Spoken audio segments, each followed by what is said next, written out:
नमस्कार शेतकरी मित्रांनो. आपण मागील 2 व्हिडिओमध्ये बघितलं असेल अन्नद्रव्यांची कमतरता.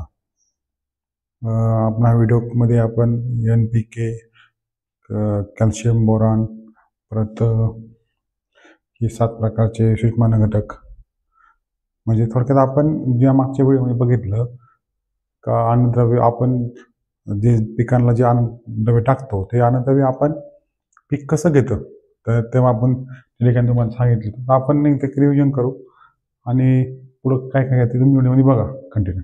ओके, तर आपण पहिला का बघितलं NPK, calcium, magnesium, sulphur, zinc, ferrous, यमो, कॉपर, बोरॉन, मॉलिब्डेनम आणि क्लोरीन. बरोबर, म्हणजे प्रथम अन्न घटक, द्वितीय अन्न घटक, दुय्यम अन्न घटक आणि सूक्ष्म अन्न घटक. बरोबर, आपण हे बघितलं. आता आपण परत काय बघितलं आपण यामध्ये बघितला pH 6 ते 7. बरोबर. बघितला EC, बघितला OC, ऑर्गॅनिक कार्बन. बरोबर, EC किती असला पाहिजे 0.90 ते 1.20. OC किती असला पाहिजे 0.56 ते 1.20 पर्यंत पण चालतो.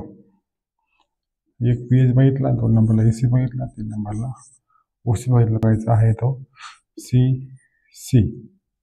कॅल्शियम हा 4% पर्यंत नसावा आणि pH हा 8.5. pH हा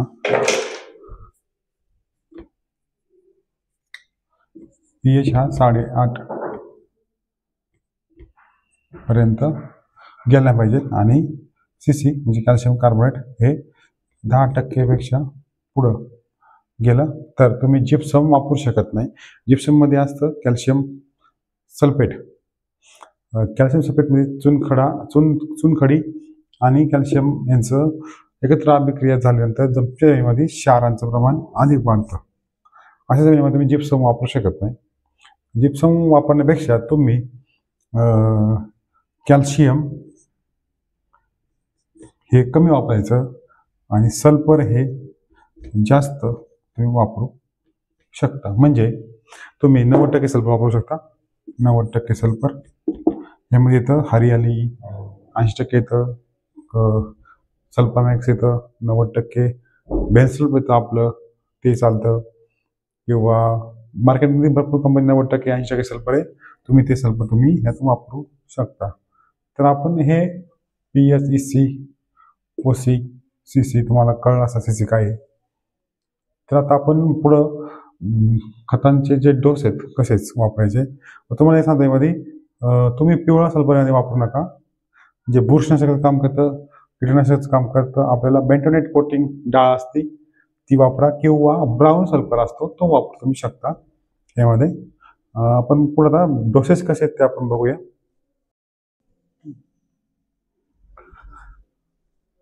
तर आपण हिरवळीची खतं बघणार आहे. त्यामध्ये काय काय खतं असतात, कशा प्रकारे असतात आपण बघू, तुम्हाला सांगतो.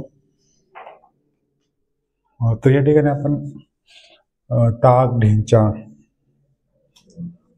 परत अजून बाकीचे खतं. तर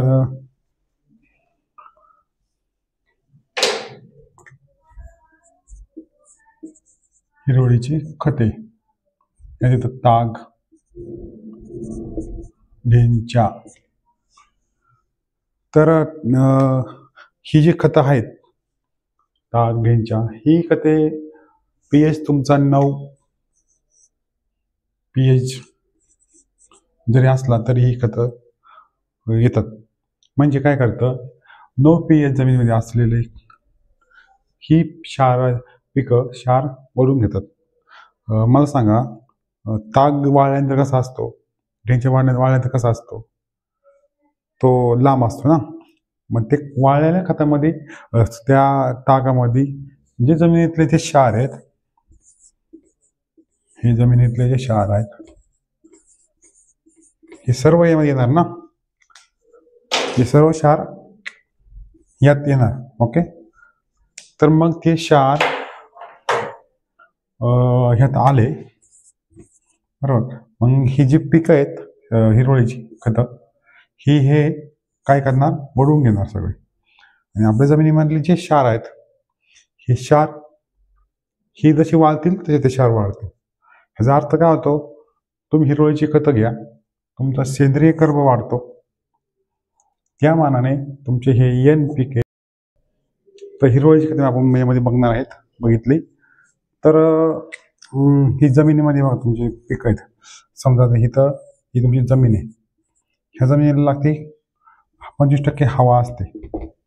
हवा का लागते माहिती तुम्हाला, जमीन जर हवा नसेल तर जमिनीमध्ये ते जीव असतात, सूक्ष्मजीव, अझोटबॅक्टर, ट्रायकोसोडोमोनास, 100 प्रकारचे जीवन असतात. त्यांना जर हवा नाही भेटत तर जीवन राहतील का, नाही. मग ही जी पिकं आहेत या ठिकाणी आपण ही जमीन आहे आपली, या ठिकाणी आपण हा ताक गाडला, इथे वरती माती आहे, इथं माती, इथं माती बरोबर.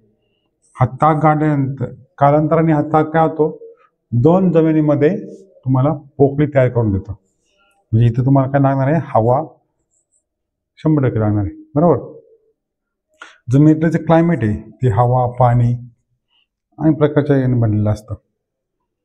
तर तुम्हाला हिरवळीची खतं समजली असेल, हिरवळीची खतं का वापरायची तुम्हाला समजलं असेल, का घ्यायची. आता पुढच्या आपण व्हिडिओमध्ये N, P आणि K हे जमीन का टाकले पाहिजेत याबद्दल आपण माहिती घेणार आहे. तुम्ही पुढच्या व्हिडिओमध्ये, या व्हिडिओमध्ये तुम्हाला काही शंका असेल तर मला कमेंट बॉक्समध्ये टाका.